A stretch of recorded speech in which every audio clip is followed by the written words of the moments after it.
Radio Liban, on est fait pour s'entendre. Et pour mon interview ce matin, j'ai le plaisir de recevoir Fanny Seller. Bonjour Fanny. Bonjour. Fanny, vous êtes conservateur, restaurateur de peinture, vous êtes peintre, vous êtes installée à Beyrouth et vous proposez une exposition qui commence ce soir et qui va durer jusqu'au 24 mai avec Iyam Yared. L'exposition a lieu à l'Institut français de Beyrouth et s'intitule « Tuer mon territoire ». Alors c'est une presque double exposition puisqu'elle mêle à la fois des œuvres picturales et des textes, c'est ça ? Je ne me suis pas trompée? Non, absolument pas. C'est une exposition duo à 4 mains. Ouais. C'est joliment dit, c'est vrai que c'est mieux dit que moi. On va rapidement présenter Iyam qui n'a pas pu venir aujourd'hui pour des raisons personnelles, qui est une jeune maman, on la comprend, et ensuite on parlera de votre parcours. Alors, ce qu'on peut dire sur Iyam, c'est ce que moi en tout cas je vais pouvoir lire du communiqué de presse qu'on m'a envoyé, c'est que c'est une auteure libanaise, elle est née à Beyrouth, où elle a étudié la sociologie d'abord à l'université Saint-Joseph, elle écrit beaucoup sur la femme, c'est ce qui la passionne, sur les questions de l'identité aussi, sur les poids de la tradition, des libertés individuelles. Ces recueils de poèmes ont été récompensés par l'Ordre de la Pléiade en 2001 et ça lui a valu de participer à diverses manifestations littéraires au Portugal, au Mexique, en Suède et même au Festival international de Trois-Rivières du Québec. Ici, elle est éditée. On peut citer, pour exemple, La Malédiction qui est sortie aux éditions des Équateurs en 2012, Esthétique de la prédation, c'était aux éditions Mémoire d'Encrier en 2012 également, pour ne citer que cela. Alors, vous l'avez rencontré, et c'est original, dans un avion, c'est ça? Un vol Paris-Beyrouth. Comment ça s'est passé, Fanny? En fait, je l'ai rencontré au départ à travers ses textes Sous la tonnelle, qui est un roman sans complaisance que j'ai beaucoup apprécié, autour de sa grand-mère. Donc, je l'ai vraiment rencontré de cette manière-là. Et puis ensuite, il n'y a pas de hasard dans la vie. Un ami commun, poète espagnol, qui quittait Beyrouth, voulait absolument me présenter une personne que je ne connaissais pas.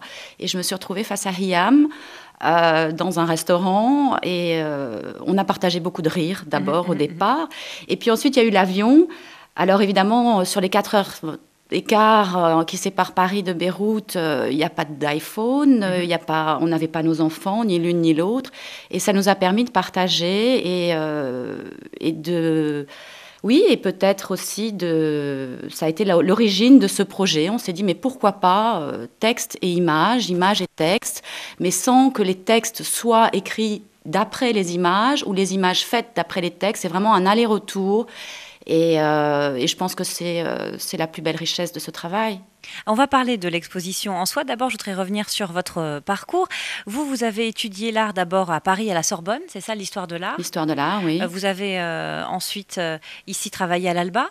Oui, c'était il y a 15 ans, il y a très longtemps. J'enseignais l'histoire de l'art aux architectes avec Georges Haddad à l'époque. Et également à Bruxelles. Alors, avant cela, qu'est-ce qui a fait, votre désir de vous intéresser à l'art? Est-ce que c'est une histoire familiale? Est-ce que c'est un parcours personnel? Est-ce que c'est une rencontre? Je crois que j'ai toujours dessiné enfant et pour moi c'est une manière ludique aussi de retrouver mon enfant intérieur. C'est un espace de liberté. C'est une nécessité pour moi aujourd'hui. Ensuite, bien entendu, il y a eu les études parce que le poids justement de la société, même en Europe, donc il faut faire des études universitaires, ce que j'ai fait. Vous avez quand même pu faire des études universitaires dans l'art, donc ça vous a forcément appris quelque chose, même vous fait évoluer dans votre manière de dessiner, non? Oui, tout à fait, mais au départ, je me suis vraiment oubliée derrière la main d'un maître, parce qu'en restauration de peinture murale, quand on travaille sur des chantiers World Heritage ou ce genre de choses, il n'y a pas de créativité, c'est vraiment un travail d'équipe et très long, très intéressant aussi, mais c'est pas du tout similaire au processus créatif. Qu'est-ce qui a fait le déclic après justement pour vous? Qu'est-ce qui vous a fait vous dire non, je veux créer moi mes propres œuvres? Je crois que ça a été mon passage au Maroc. J'ai vécu 5 ans au Maroc. Mon père y est né, ma mère est née en Algérie, et donc en effet ce retour aux sources quelque part et cet exil qui a dû se faire après la guerre d'Algérie, etc., parce que ça faisait vraiment plusieurs générations que ma famille était ancrée en Afrique du Nord, m'a permis de me reconnecter avec ce besoin que j'avais totalement oublié, que j'avais totalement enfoui finalement, parce que j'étais plus partie sur, en effet, la transmission, l'enseignement, qui reste toujours très important pour moi, notamment auprès des enfants. Mais je travaille à l'UNESCO, donc ça n'avait vraiment rien à voir avec un travail créatif qui peut se faire dans un atelier. Et alors, au Maroc, justement, vous dites que le déclic s'est fait là. Vous avez travaillé sur des photos de famille au Maroc et en Algérie, datant du début du XXe siècle. C'est une série qui a été intitulée « tu sauras quand tu seras plus grande ». C'est ça? Vous pouvez nous en parler? Que dire C'est-à-dire que vous avez retrouvé des photos de famille et vous vous êtes dit il y a quelque chose à créer autour de ça. Oui, dans chaque famille, il y a bien entendu des non-dits, des secrets familiaux. J'avais envie, d'abord je les ai eus en main par pur hasard, en tant que conservateur, elles étaient dans un état lamentable. Ouais. Et il y a Ito Berada à Tanger qui collecte aussi des films d'Afrique du Nord, tout comme la Fondation arabe pour l'image ici, qui fait un travail admirable. Et donc, je suis partie de ces photos pour essayer de raconter une histoire. Et quand je les ai exposées à Avenue Mohamed V à Rabat, donc il y avait un vis-à-vis avec la rue. Ce qui m'a énormément touchée, c'était que les passants se sont arrêtés en disant « Ah c'est peut-être ma cousine, c'est peut-être ma famille ».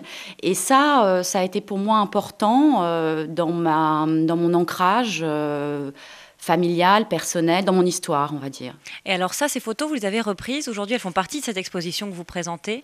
Elles sont à l'extérieur, en fait, parce que ces photos ont bien entendu des titres, mais qui sont des titres qui sont les miens, finalement. Donc, mais c'est très, très peu, c'est vraiment une minorité par rapport au reste de l'exposition qui s'est entièrement conçue et faite du début jusqu'à la fin avec Hiam. Alors justement, parlons-en. Comment cela s'est fait avec Hiam? C'est-à-dire que vous avez eu envie donc de collaborer ensemble.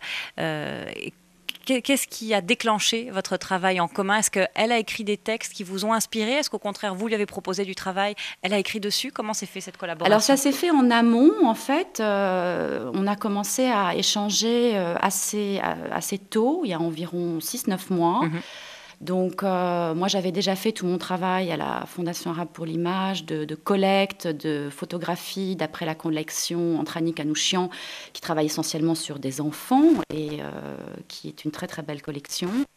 Et puis, donc, je lui ai montré ces images. Il y a eu une résonance qui s'est faite immédiatement. Et ensuite, on s'est retrouvés dans son petit écran à elle, donc dans sa pièce insonorisée. Et ça a été très rapide, ça a été un flow créatif vraiment très fluide et fécond. Et elle a écrit comme ça sur le coin d'un bureau quelques poèmes. Elle en a repris d'autres. Et ensuite, on s'est vus plusieurs fois. Elle est passée dans mon atelier à Mansion House. Et pour voir les tableaux en cours, ça a été vraiment une aventure qui s'est tissée au fil des jours, au fil du temps. Et c'était assez risqué parce qu'on se connaissait intimement par notre travail créatif.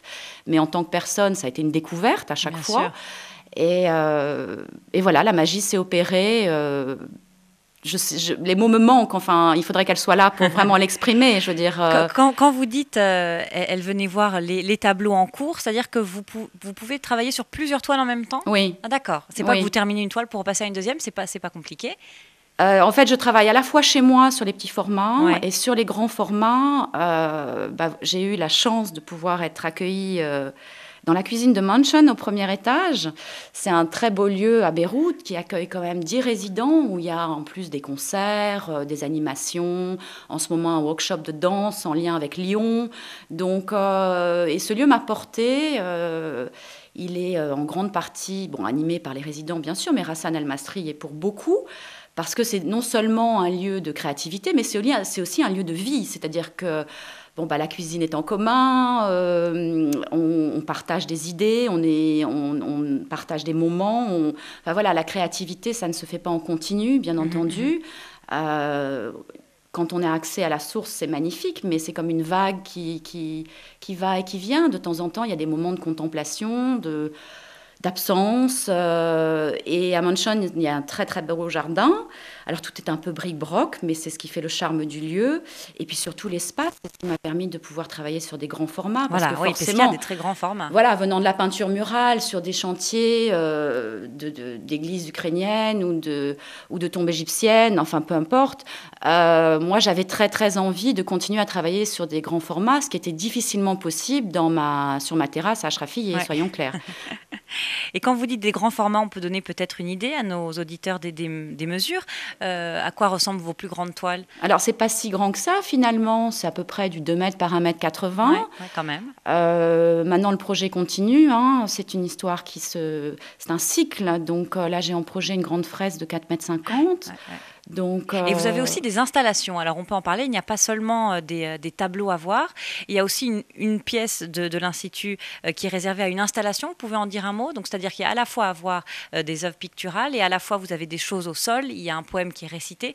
Quel est déjà, vous pouvez nous décrire ce qu'on peut voir et ensuite quel est le sens justement de cette mise en scène?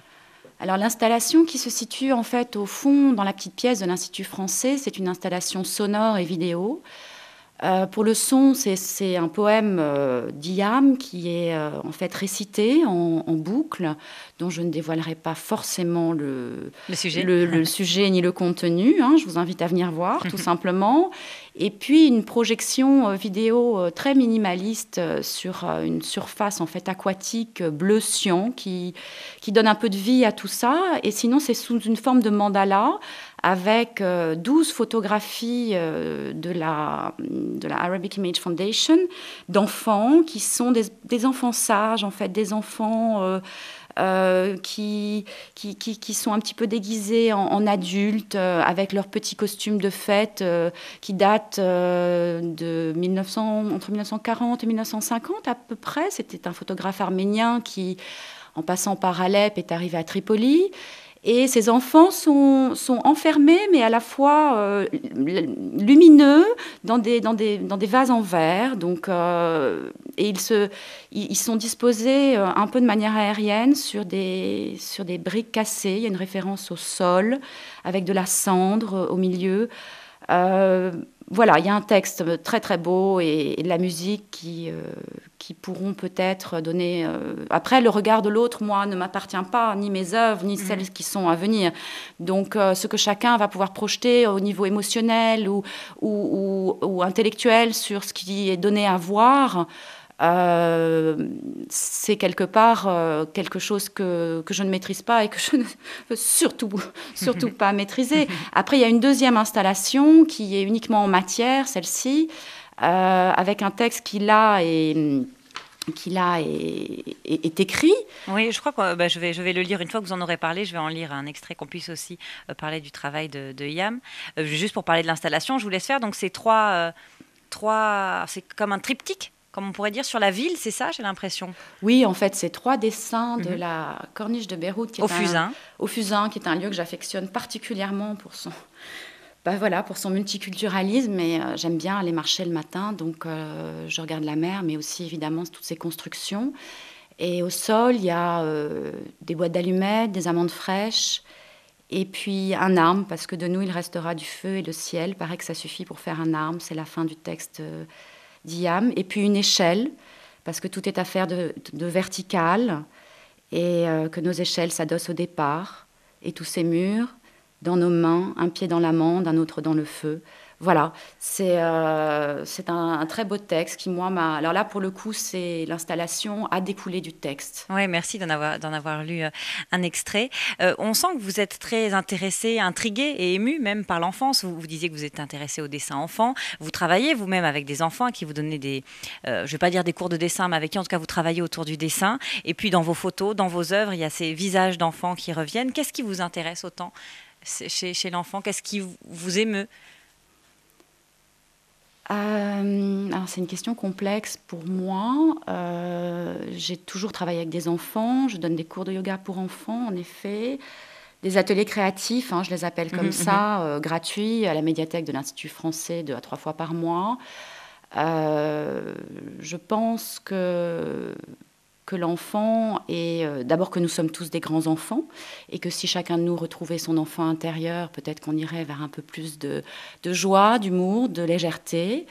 Et puis, je suis profondément touchée par mon histoire, d'après mon histoire personnelle, par l'exil et par tous ces enfants qui n'ont peut-être pas le droit au premier secours, sans faire pour autant référence à ce qui se passe dans les pays voisins du Liban. Ça arrive depuis toujours et malheureusement, j'espère, malgré la déclaration de l'ONU de 59 sur les droits de l'enfance, je ne suis pas certaine aujourd'hui que tous les enfants ont droit au premier secours, quelle que soit leur religion, leur nationalité et leur origine. Pour moi, l'enfant, c'est l'avenir.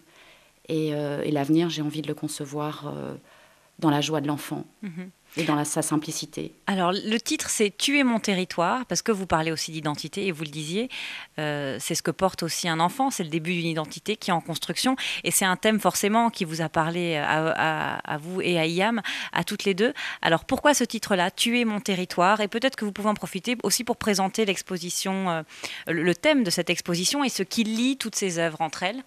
Alors ce titre, ça a été vraiment une histoire du début à la fin. On s'est entendu très très tard sur le titre. On avait chacune nos idées et on avait du mal à mettre tout ça ensemble. Il y a eu Blessure de l'eau, Naître si mourir, Le bleu du ciel. On est vraiment partis dans tous les sens pour finalement essayer de passer tout ça au tamis et de rentrer dans la sensation. J'aime bien dans Tuer mon territoire, je parle pour moi, bien entendu, ce double, ce jeu de mots avec le verbe être et le verbe tuer, quelque part, puisque finalement l'appartenance, pour moi, ne se limite pas à un territoire, bien entendu, c'est beaucoup plus complexe que ça, c'est... culturelle, de par mon histoire, c'est pas un passeport, c'est pas quelque chose de défini, c'est sans arrêt, c'est quelque chose de très impermanent. Et c'est aussi la raison pour laquelle j'aime vivre au Liban, parce que c'est un pays qui m'ancre dans le présent, dans l'instant présent, cette impermanence et cette forme de fragilité que je peux éprouver ici. Me donne une autre ouverture par rapport à tout ce qui peut être défini dans la règle, dans les codes, dans les institutions internationales, le territoire, le pays. Tuer mon territoire. Hiam en parlerait aussi, je pense, beaucoup mieux. C'est un lien avec la reconnexion avec l'identité. Ça me renvoie à d'où je viens, où je vais, en sachant que finalement, celui qui atteint son but a manqué tout le reste. Quelque part, c'est vraiment en chemin que les choses se font. Maintenant, l'exposition, elle est essentiellement, elle fait référence à l'empreinte, au corps, à l'enfance, à l'empreinte archéologique du corps, à la mémoire, surtout à la mémoire. Quand vous dites empreinte archéologique, qu'est-ce que c'est ?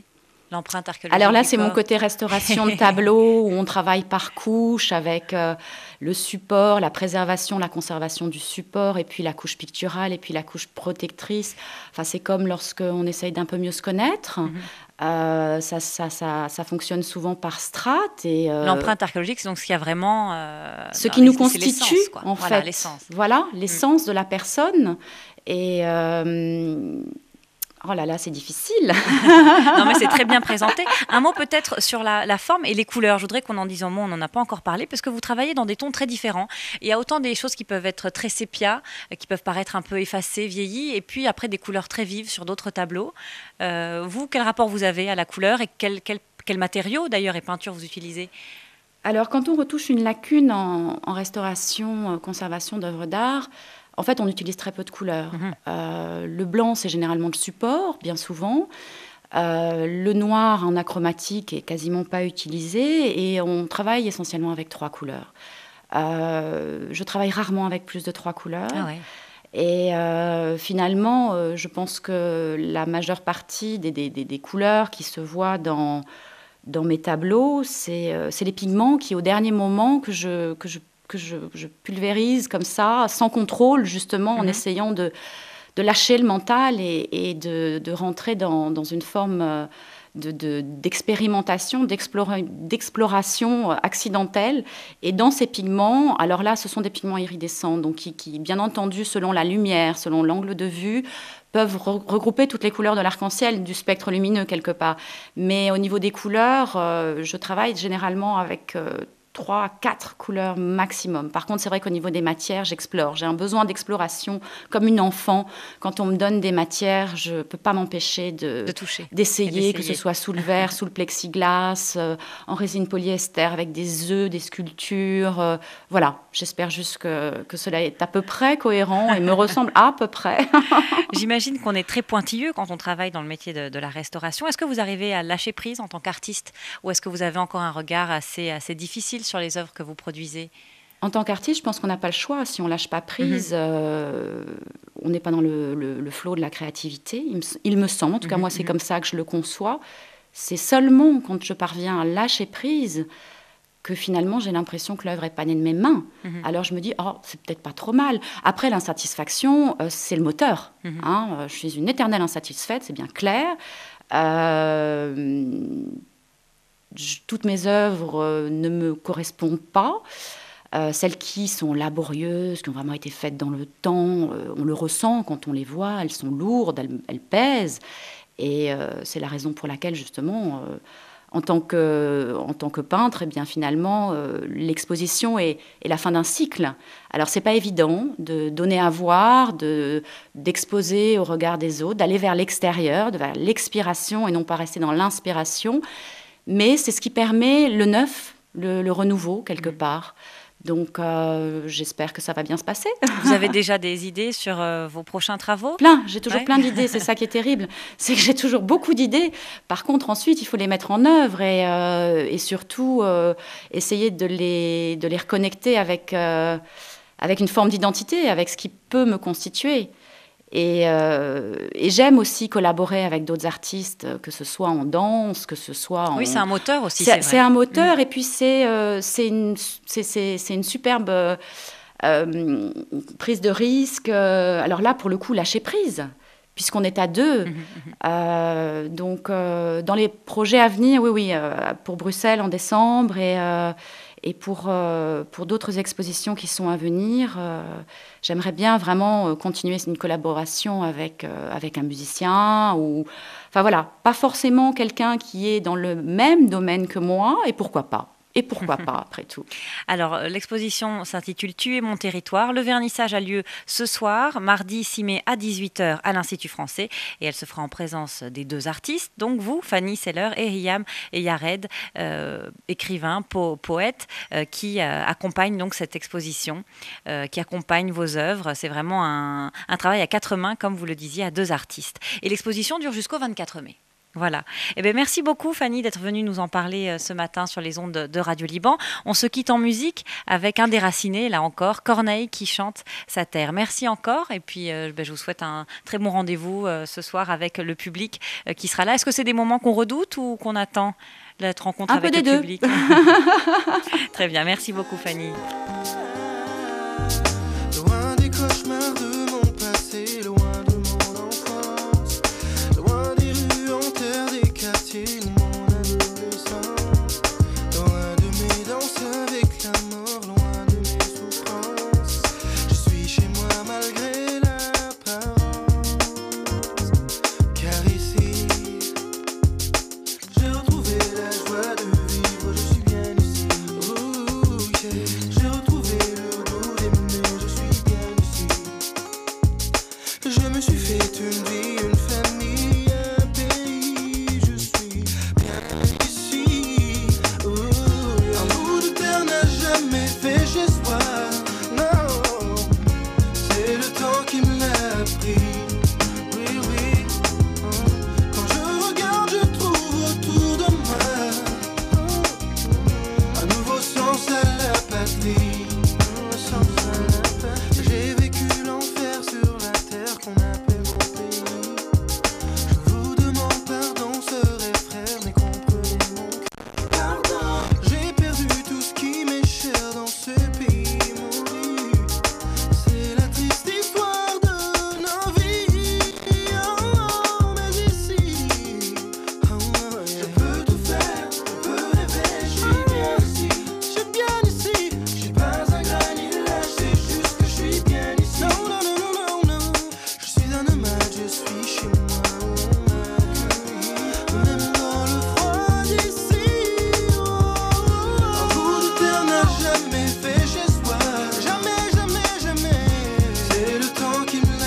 patrie.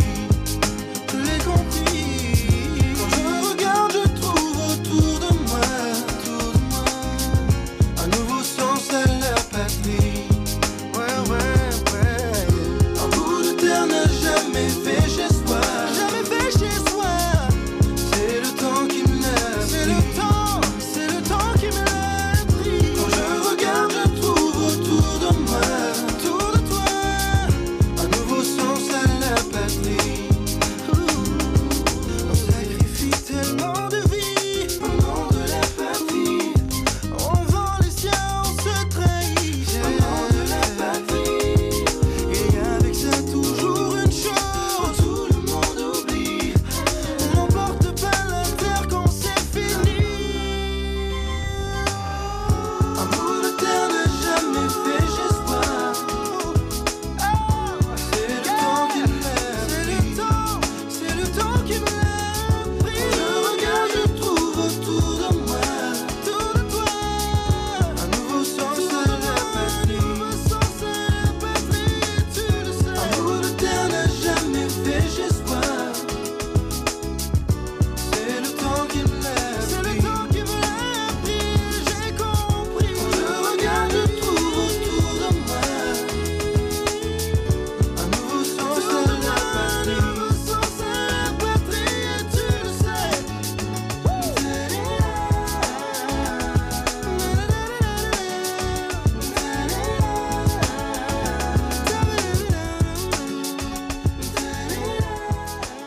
Corneille chantait Terre. On continue en parlant d'enfance, toujours avec Carla Bruni cette fois-ci. Je suis une enfant. Juste après, ce sera notre chronique Petit bateau. Restez avec nous sur Radio Liban 96.2.